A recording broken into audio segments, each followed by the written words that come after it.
Welcome to this tutorial where we'll look at Power Automate expressions. A quick note before we begin, if you want to watch the full beginner's course that this tutorial is part of, click here in the top right-hand corner.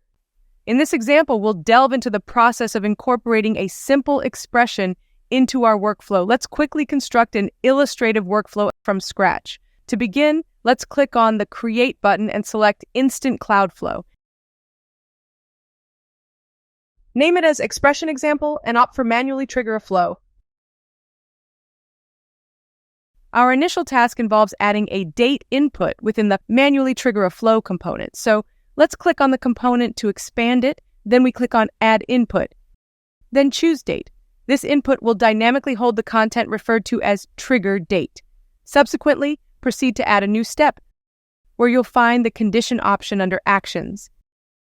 Within the Condition module, you'll encounter an evaluation section along with paths for both yes and no outcomes. In our scenario, we aim to examine whether the provided date is greater than the present date. This involves leveraging the UTC Now expression to obtain the current date and time in UTC format, allowing a direct comparison with the specified date. An expression in Power Automate refers to a dynamic combination of functions, operators, and values that allows you to perform calculations, manipulate data, or make decisions within your automated workflows. It enables you to create sophisticated logic and actions by evaluating and transforming data as it flows through the automation process. Expressions are written using the Microsoft Power FX formula language, which is a low-code programming language specifically designed for creating formulas and expressions within the Power Platform, which includes Power Automate, Power Apps, and Power Virtual Agents. It is designed to be user-friendly and intuitive, allowing users to easily create complex logic and calculations without extensive coding knowledge. We won't be going deep into expressions today, and we'll just look at a very basic example. So for now, we'll share a link to Microsoft's documentation on it below in the description. So to enter our expression, we'll choose a value, and then we'll click on Expression. Here we can add our UTC Now expression.